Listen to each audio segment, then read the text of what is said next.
Labis ang paghihinagpis ng mga residente ng Perris, California sa USA noong 2018 nang matuklasan nilang 13 na bata ang minamaltrato at kasalukuyang dumadanas ng nakakasukang sitwasyon sa loob ng kanilang sariling tahanan. Ang isang dalagang 29 years old ay 37 kilos lang ang timbang sa sobrang payat, habang ang isang 12 years old na bata ay may brasong simpayat ng braso ng isang 4 months old na baby. Ang dalawang ito, kasama na ang kanilang 11 pa na kapatid, ay natutulog katabi ang kanilang mga sariling dumi habang nakakadena sa kanilang mga kama. At ang mas malala, mismong magulang ng mga bata ang nangmamaltrato sa kanila. Paano nga ba ito nangyari? Ano ang dahilan ng mag-asawa para tratuhin ng parang hayop ang kanilang 13 na anak?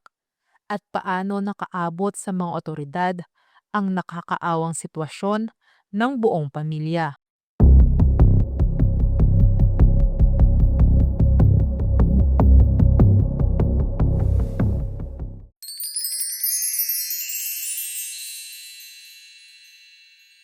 Ang Perris ay isang lumang lungsod na matatagpuan sa Riverside County, California, United States. Ito ay nasa layong humigit kumulang 71 miles timog silangan ng Los Angeles at 81 miles sa hilaga ng San Diego. Kilala sa lungsod na ito ang Lake Perris, skydiving, ang Southern California Railway Museum at sa maaraw at tuyong klima nito. Ayon sa census noong 2020, ang populasyon ng Perris ay humigit kumulang 78,700 na katao. Maayos ang pamumuhay ng mga tao sa lugar na ito, kaya laking gulat ng mga residente nang matuklasan nilang may mga bata palang labis na minamaltrato. At ang salarin, ang magulang mismo ng mga bata na sina David at Lois Turpin. Ating kilalanin ang mag-asawa. Si David Allen Turpin ay pinanganak noong October 17, 1961. Siya ay dating computer engineer na nagtapos sa Virginia Tech at nagtrabaho sa Lockheed Martin at Northrop Grumman. Si Lois Ann Turpin naman ay pinanganak noong May 24, 1968. Nagkakilala ang dalawa sa Princeton High School sa Princeton, West Virginia at nagdesisyong magpakasal noong 1985. 23 years old na noon si David, habang si Lois naman ay 16 years old pa lamang. Noong una ay kinikilala ni na David at Lois ang kanilang mga sarili bilang mga Pentecostal na Kristiyano. Dahil dito, naniniwala silang dapat silang magkaroon ng maraming anak dahil tinawag umano sila ng Diyos na gawin iyon. Nagsilang si Lois ng 10 anak na babae at 3 anak na lalaki mula 1988 hanggang 2015. Subalit kalaunan ay nagdesisyon ang mag-asawa na tumiwalag sa kanilang simbahan. Ayon sa kapatid ni Luis na si Teresa, ay sumubok umano sina David at Lois ng kakaibang pamumuhay mula nang humiwalay sila sa simbahan, at kabilang na dito ang pangungulam. Nang makaalis sa simbahan ay tumira ang buong pamilya ng Turpin sa Fort Worth, Texas noong 1999. Pero noong 2007 ay nagdesisyon ang mag-asawa na ihiwalay ang kanilang 10 anak at patirahin ang mga ito sa isang trailer house sa liblib na parte ng kanilang ari-arian. Ang trailer house ay isang uri ng tirahan na pwedeng ilipat-lipat. Madalas ay maliit lamang ito, ngunit mayroon ding koneksyon sa kuryente, tubig at palikuran. Si Jennifer na panganay na anak ni na David at Louis ay 16 anyos pa lamang noon.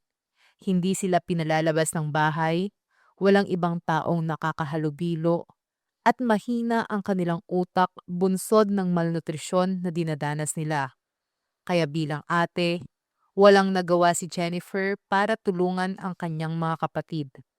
Pinagkakasya na lang nila ang kanilang mga sarili sa groceries na dinadala sa kanila ng mag-asawa linggo-linggo na hindi naman sapat para makakain silang lahat na magkakapatid. Ayon pa kay Jordan na 6 years old pa lamang noon, ay napipilitan siyang kumain ng ketchup, ng mustard, o kaya ng yelo para lang maibsan ang kanyang gutom. Noong 2010 ay nilisan ng pamilya ang lugar na iyon at lumipat sa Rio Vista, pero halos masuka ang mga kapitbahay nila dahil ang lugar na inabandona ng pamilya ay puno ng dumi ng tao, mga kama na may nakataling lubid, at may mga patay na pusa at bunton ng basura.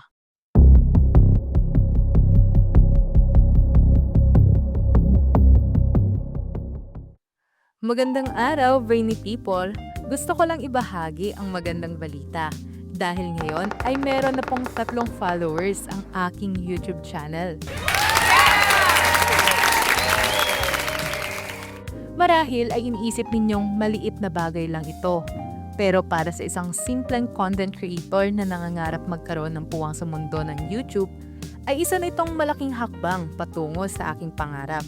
Pero hindi pa po dyan nagtatapos dahil hindi ako magsasawang humingi ng inyong suporta upang makamit ko ang 1,000 followers na nire-require para ma-monetize po ang aking channel. At kung gusto mong tulungan ako na matupad ang aking pangarap, ay kailangan mo lang pindutin ang subscribe button. Pagkatapos mo mag-subscribe, ay paki-comment mo na rin ang iyong pangalan at address sa comment section para naman alam ko kung saan umaabot ang mga kwentong aking ibinabahagi sa inyo. Yun lamang po, brainy people. Maraming salamat po.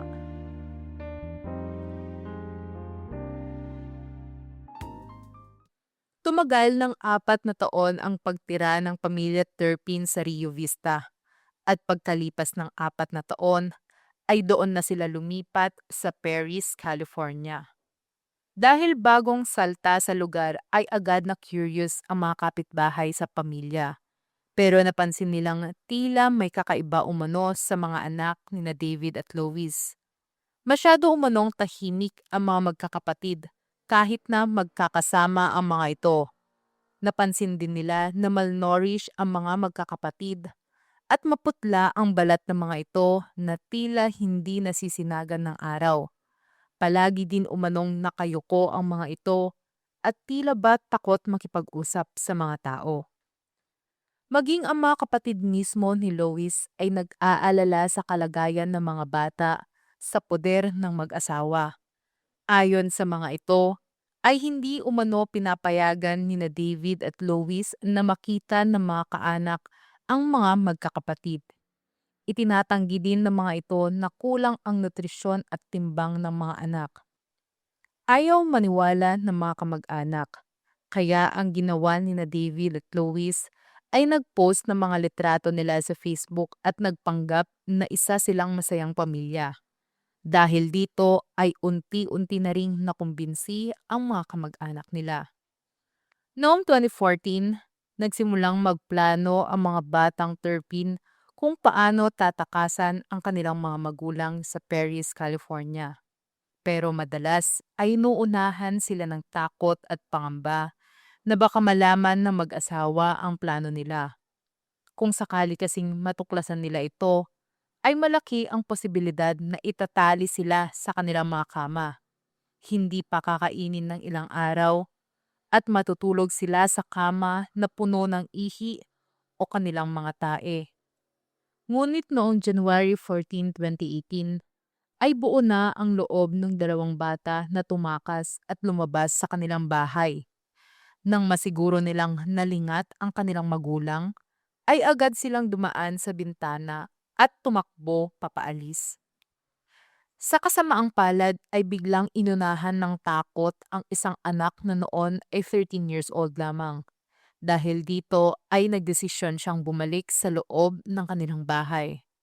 Pero si Jordan, na noon ay 17 years old na, ay hindi na masikmura ang kanilang kalagayan. Kahit na napupuno ng takot ay lumayo siya ng kaunti sa kanilang bahay Saka tumawag sa 911 gamit ang deactivated na cellphone na dinala niya. Sinabi niya sa dispatcher na siya at ang kanyang mga kapatid ay inaabuso ng kanilang mga magulang at minsan ay napakasama ng amoy sa loob ng bahay na halos hindi na siya makahinga.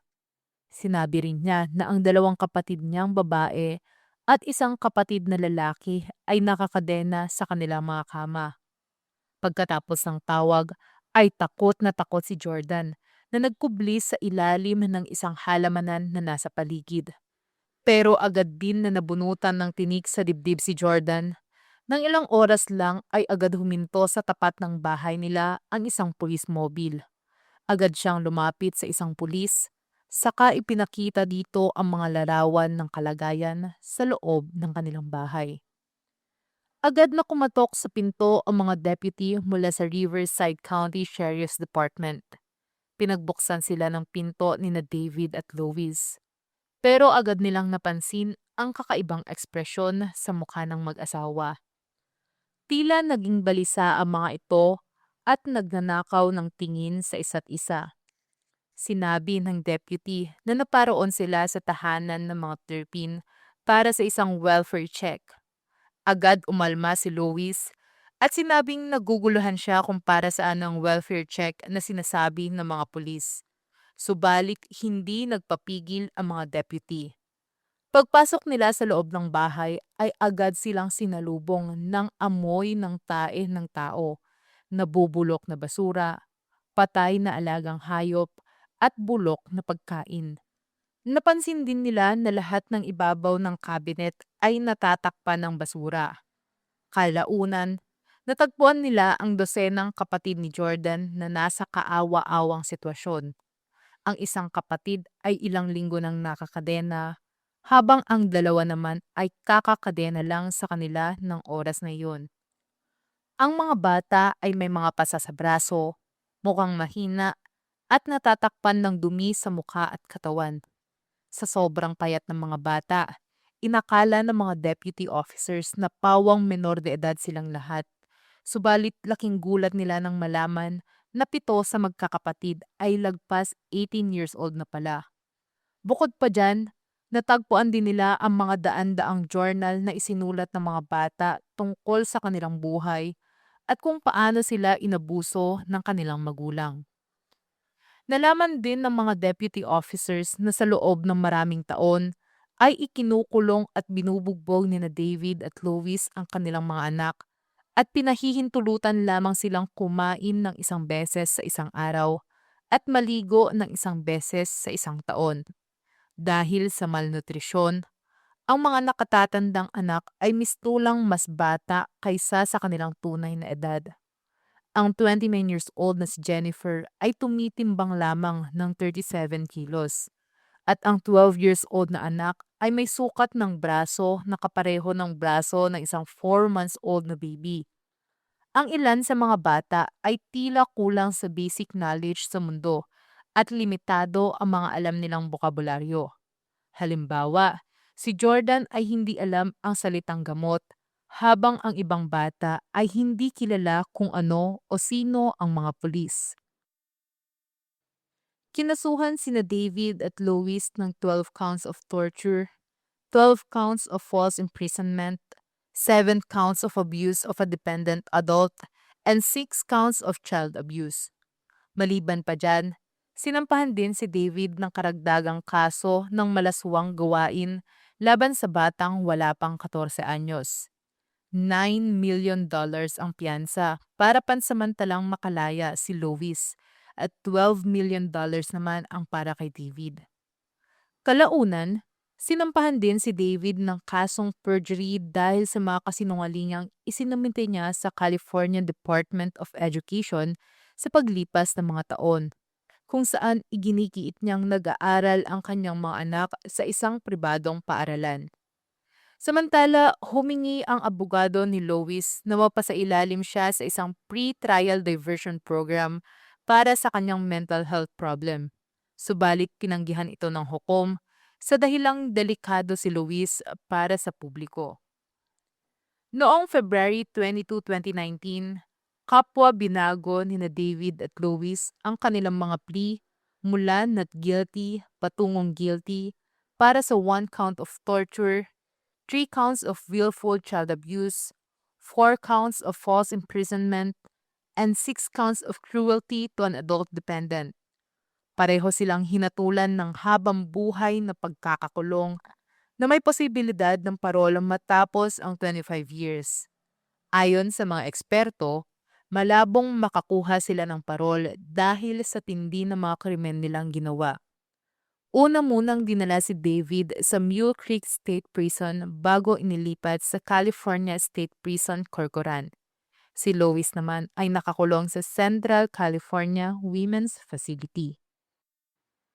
Lahat ng kanilang mga anak ay ginamot sa loob ng 2 buwan sa isang ospital. Ang ilan sa kanila ay may naging problema sa puso dahil sa kakulangan ng nutrisyon, problema sa isip at neuropathy. Pagkatapos silang gamutin, ang 6 na magkakapatid na pawang mga menor de edad pa ay inilagay sa 2 foster homes.